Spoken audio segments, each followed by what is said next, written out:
Zookeepers of Reddit, what's the low-down, dirty, inside scoop on zoos? We closed the baboon exhibit because a baboon had a stillbirth and the troop was grieving. In reality they were throwing parts of the infant corpse around and there was nothing we could do about it. Brings a whole new meaning to the term baby shower. I worked with large tortoises. We had these 5-gallon buckets for cleaning the poop out of enclosures and other buckets for feeding them fresh grass we cut. The first day on the job I took both buckets into the pen and started by dumping out the grass. Then I went around to collect poop. I heard this awful loud grunting and something breaking. One of the 300-pound males tried to bang the bucket in front of visitors and flattened it. He would even follow me around just in case I might leave more innocent buckets unattended. Tortoise. If I see a bucket, I'm gonna fuck it. When you're cleaning underneath the perches, parrots will wait for you to look up before taking a shit. They have a good aim. That's how you get shit in the mouth. Don't look up. I worked at a veterinary office years ago that had a pet African grey in the lobby. We would have to keep the chairs a good distance away from the cage because he would do this all the time to clients. Some would want to interact with him and go up to the cage. They'd baby talk to him and he'd cutely climb toward them on the bars. As soon as he lulled them into a false sense of security, they were doomed, especially the kids. He would also bark like a dog when there was a high population of cats and vice versa.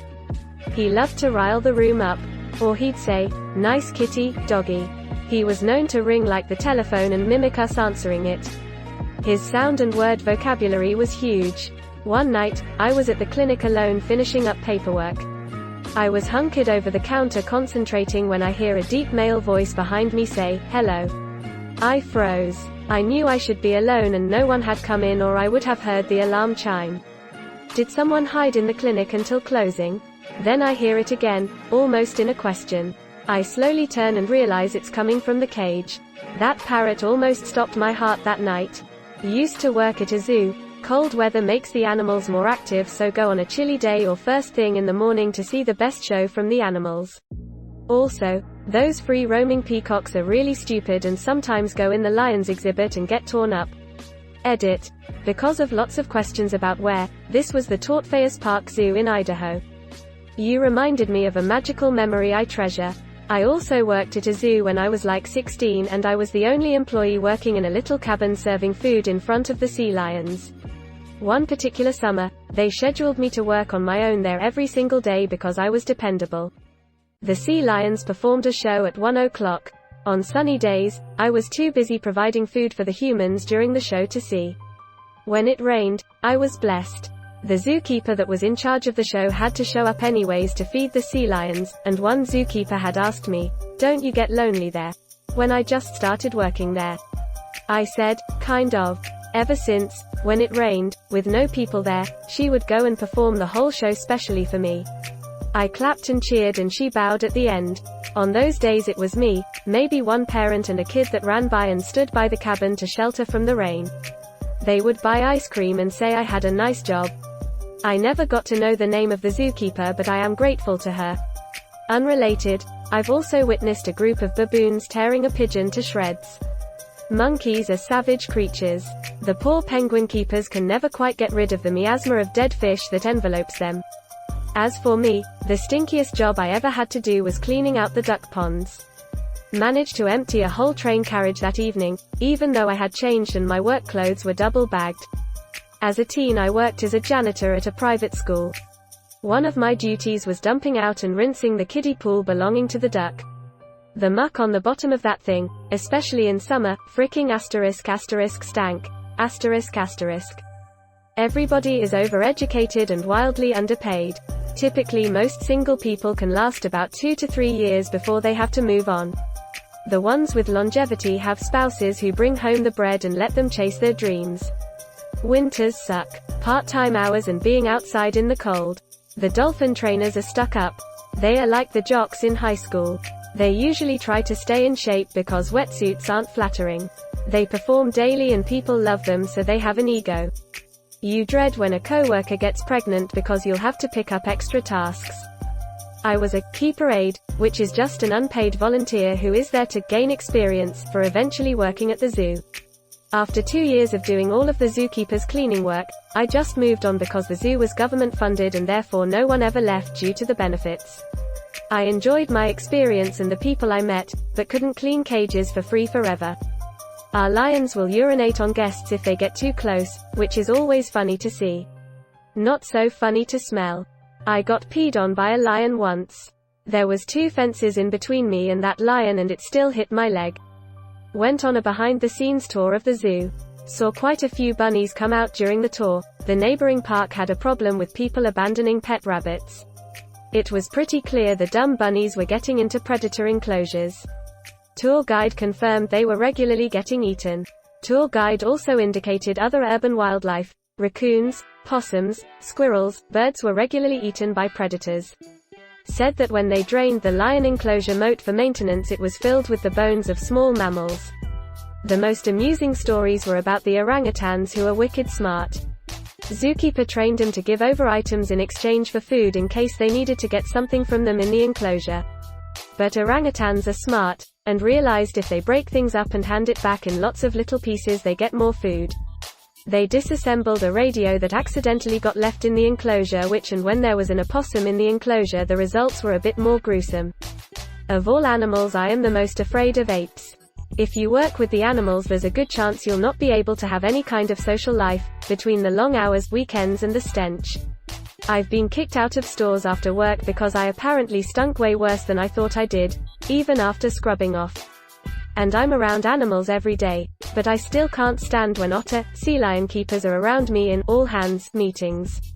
The rotten fish plus ferrety otter smell combo is a gagger. Meanwhile, I work with apes, and they say that I smell like I haven't showed in a decade, again, even after I shower. Oh man, I remember my first day working with foxes. My co-worker was giving a tour of the facility to a family where they got to play with the foxes, and she made a big deal to them about, make sure you don't touch anything wet in here, it might be fox pee and it will absolutely not come out of anything, including skin, and even gave them gloves to wear. Then they left, and she told me to start cleaning. I said wait, don't we have to protect ourselves from fox pee like you said? She sort of laughed and said, you work here now, get used to your new smell. Sure enough I inevitably got some fox piss on my hand. I washed it several times. I smelled it before bed that night, and sure enough, it smelled exactly like fox pee, very strongly. Washing not only didn't remove it, it didn't seem to even diminish it a little bit. By now I've stopped noticing, but no one else has. Not quite a zookeeper but in training to be one. The zebras and Przewalski's horses are ruthless and will tear apart any unfortunate wild kangaroo that dares break into an enclosure. They love the thrill of the chase, and the subsequent kill when they get bored. I'm sorry, zebras. Edit. So shit. Till that zebras are just prison punks that even Elvis can't teach how to rock.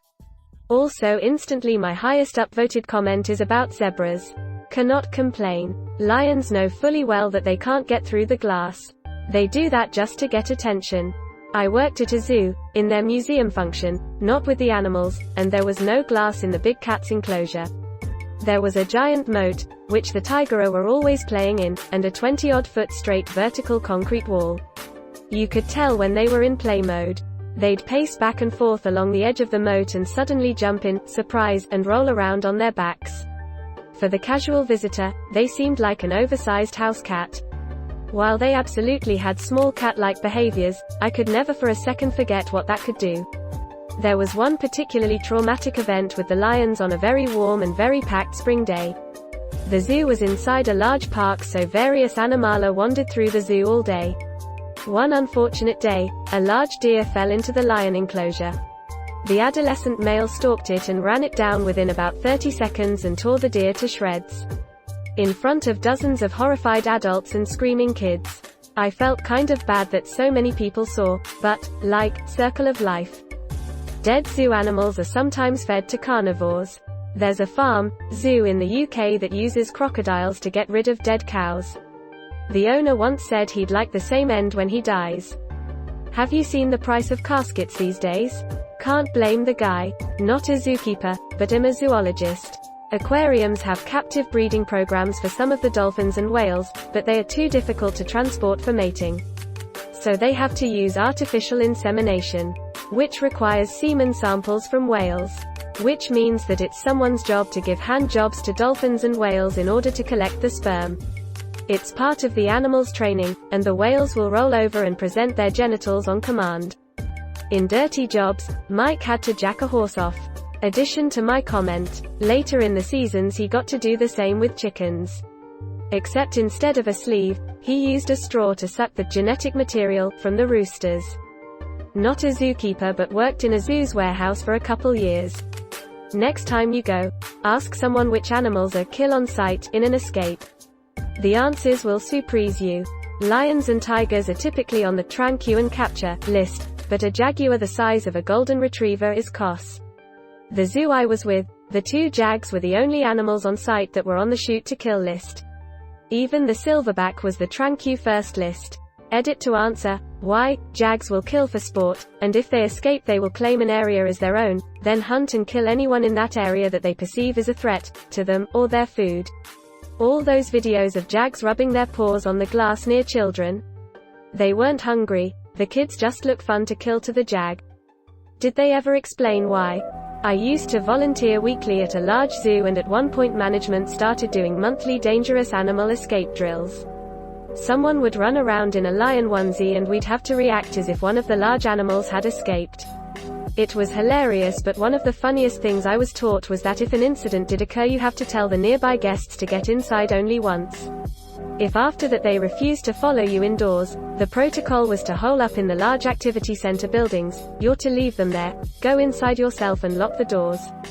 It makes sense because people can be very stupid and you don't want to risk everyone's lives because of one Karen, but it amused me no end that the protocol was to just let them get mauled. That is some perfect natural selection. Former coworker got a job at the aquarium. He was basically the night watchman, making sure nothing exploded when the aquarium was closed. The thing is, he can't actually do anything about it. A ray jumped out of the open touch pool, so he gently picked it up and set it back in the tank. No harm done, Ray is fine. He got chewed the fuck out for handling an animal. Policy is to call the expert handler for that department and have them come in, to avoid any liability and whatnot. By the time you get them to pick up the phone at 3 a.m., get up, and drive into the city it'll be like 40 minutes at best. Assuming they came in at all. So his job was really to just stand there staring as the animal suffocated. He ended up quitting when he tried to call out sick because he had the flu so bad he literally couldn't stand up straight, and part of the job was to walk the narrow hanging walkway over the largest tank in the world, which includes sharks, alone, at night. And they told him to come in anyway. That's strange. I'm an aquarist and we get mad when life support or education calls us on the radio that something in a touch pool just jumped out. Come help. Put it back in. Obviously we want to know it happened so we can come check on the animal, but put it back in first. I could see if there are different holding systems around with different parameters, and education or LSS might not be reliable to put it in the right place, and the wrong temp, or if it's fresh, salt could kill it. But holy shit, if there's a lag time, just tell them where to put it or train better. Our camels will spit if you piss them off, and it's not just saliva like most people think. You really don't want to upset our camels. If you have any plans the rest of the week, please and thank you. I spent time with a young Bactrian camel a few years back. Cute little shit was always after hugs and scratches and would get stroppy if anyone dared to interrupt. Partner was a zookeeper in Dallas. Safety protocols for when a large, dangerous animal escapes its enclosure dictate that you lock yourself in whatever room you can get to quickest and grab the nearest weapon, which, for most zookeepers, was a broom or rake for cleaning up animal poop. Lion got out of an enclosure when I was at the zoo on a field trip. The keepers all used shovels. My mom worked at a zoo when I was a kid and there were some things that were kept under wraps. For one, a hyena escaped once and they had to track it down. Also, a pack of dogs got into the zoo and killed most of the wallabies. The worst story was that a group of teenagers broke in the 80s and pulled the legs off of the flamingos. That one always really bothered me. Jesus Christ, what the fuck is wrong with people? The amount of dumbasses who complain to management about paying to go to the zoo, then not seeing any animals, is unreal. Like, what do you want us to do? Go in there with sticks and chase them out of their hidey holes? Sorry buddy, not going to happen. I mean, I'm not saying you should do that. But I certainly would pay extra to see a slapstick zookeeper animal chase. The bird sanctuary has a bird hospital attached to it full of sick dying birds and smells like Satan's anus. Thank you so much for watching and have a good day.